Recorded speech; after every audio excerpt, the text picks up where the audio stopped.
Hello students, पिछले lecture में हमने नागार्जुन के कुछ क्वेश्चंस किए थे। आज हम उसी को कंटिन्यू करेंगे।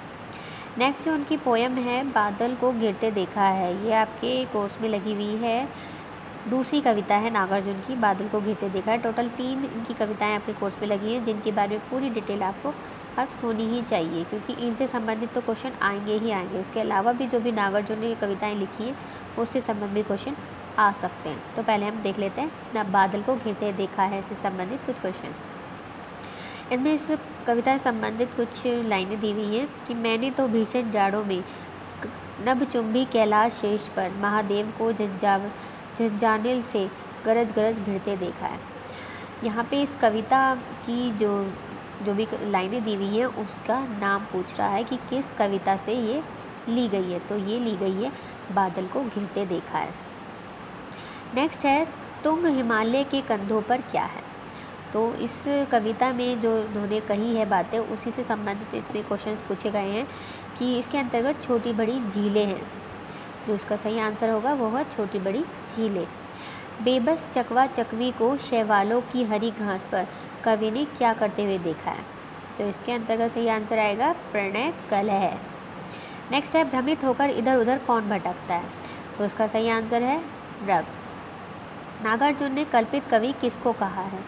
तो नागार्जुन ने कल्पित कवि कालिदास को कहा है। तो ये सारी जो क्वेश्चंस हैं ये इनकी कविता में जो इन्होंने लिखा है उसी के ऊपर ही आधारित हैं, इसलिए इसे अपनी तरफ से कुछ भी सोचने की ज़रूरत नहीं है। सिर्फ और सिर्फ वो ही इसमें आंसर आएगा जो इन्होंने अपनी कविता में बताया है। नेक्स्ट है मृग छालों पर पालथी मारे हुए कवि ने किसको देखा है। तो इसमें सही आंसर है किन्नर और किन्नरियों को।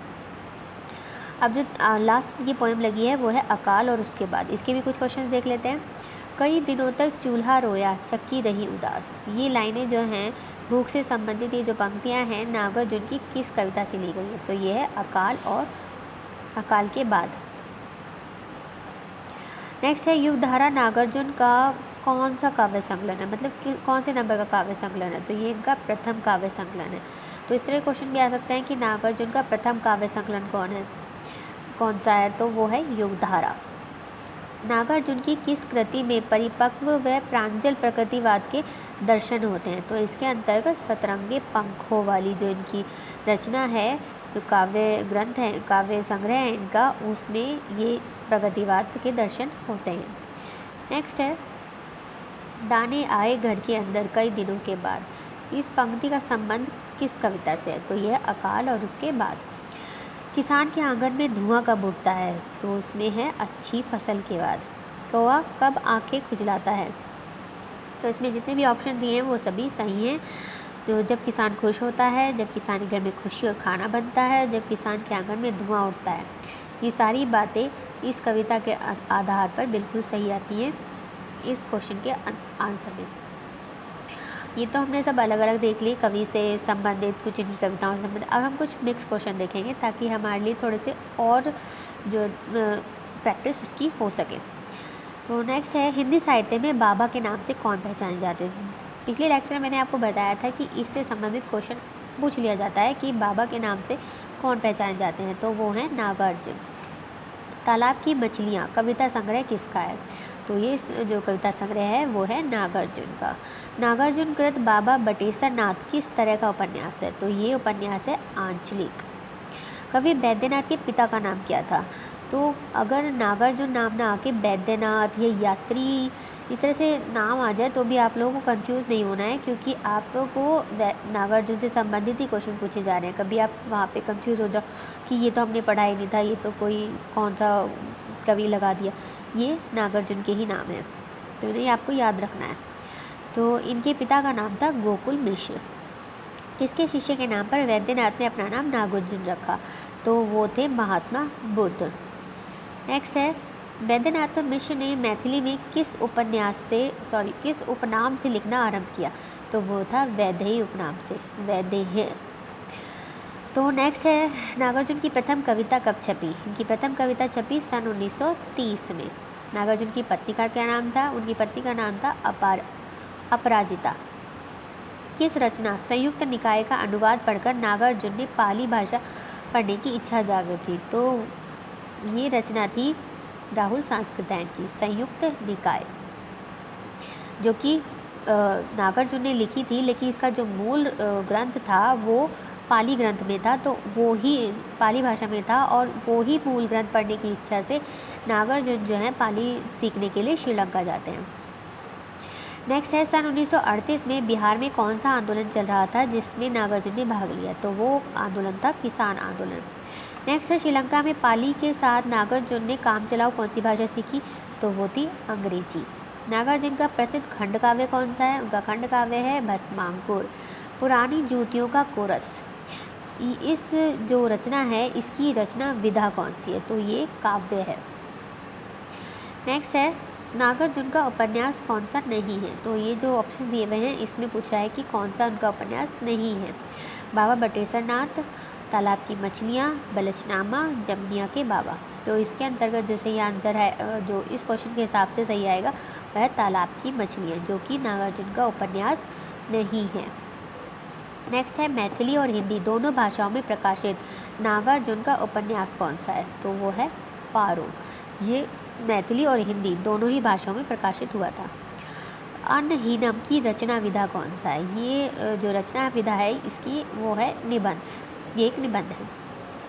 नागार्जुन की बाल साहित्य की रचना कौन सी है, मतलब कौन सा उन्होंने बाल साहित्य लिखा है, तो इसमें सभी ऑप्शन सही हैं, जो कि हैं कथा मंजरी, मर्यादा पुरुषोत्तम और विद्यापति की कहानी। ये सभी जो हैं नागार्जुन की बाल साहित्य की रचनाएं हैं।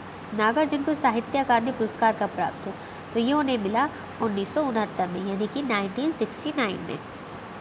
नागार्जुन की साहित्य अकादमी पुरस्कार से पुरस्कृत रचना कौन सी है, तो वो है पत्रहीन नग्न गाछ। ये बहुत ही इम्पॉर्टेंट रचना भी है और साथ ही साहित्य अकादमी पुरस्कार की वजह से भी और वैसे भी ये ज़रूर आता है, बहुत आता है। पत्रहीन नग्न गाछ किसकी रचना है, किसने लिखा है, और इस साथ में इसके ऊपर नागार्जुन को साहित्य अकादमी पुरस्कार किस रचना पर मिला था, या फिर ऐसे ही पूछ लेगा कि पत्रहीन नग्न गाछ पर नागार्जुन को कौन सा पुरस्कार मिला था। तो ये क्वेश्चन जो है किसी भी तरीके से घुमा फिरा के पूछा जा सकता है। नेक्स्ट है छंद शैली एवं काव्य रूपों के प्रयोग में नागार्जुन की समता की जाती है, किससे की जाती है, तो वह निराला जी से। उनका जो छंद है, शैली और काव्य जो रूप है वो निराला जी से बहुत मिलता है।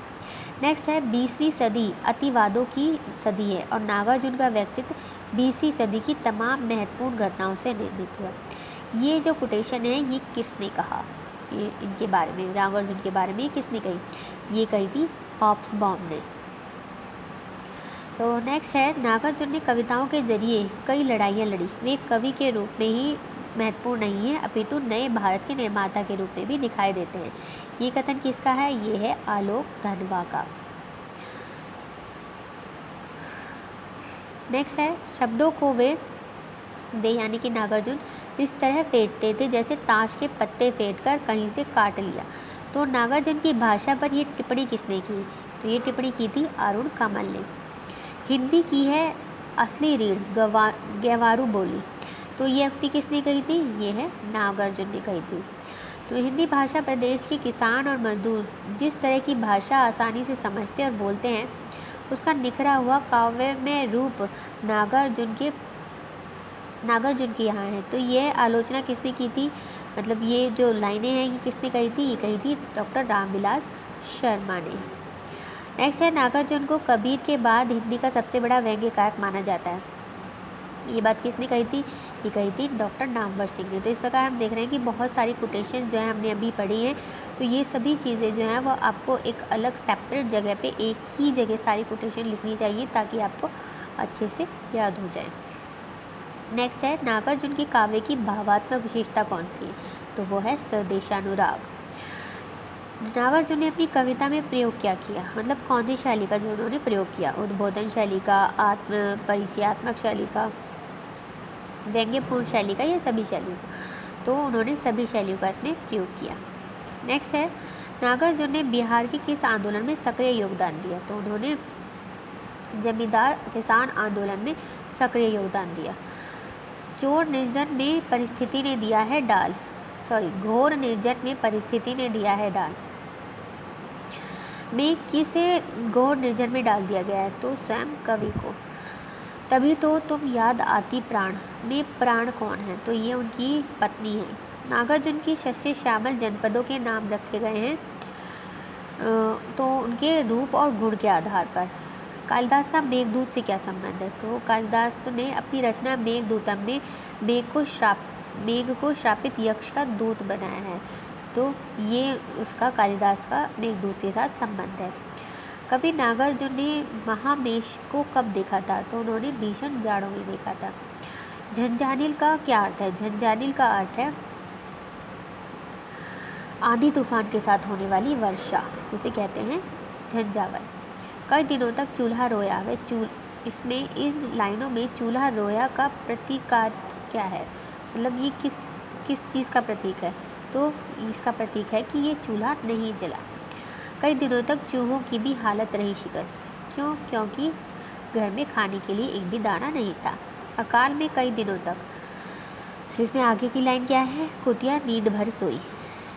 अमल धवल गिरी के शिखरों पर कवि नागार्जुन ने क्या देखा था, तो नहीं देखा था बादल को घेरते। नेक्स्ट है निशा काल से चिर अभिशापित कौन है, तो ये हैं चकवा और चकवी। नेक्स्ट है नागार्जुन की कविता की सबसे प्रमुख अस्त्र क्या है, तो वह है व्यंग्य। नेक्स्ट है नागार्जुन किस विचारधारा के कवि हैं, तो नागार्जुन जो है वो प्रगतिवाद के ये कवि हैं। नागार्जुन की नर्सरी राइम किस विधा की रचना है, तो वो है कविता।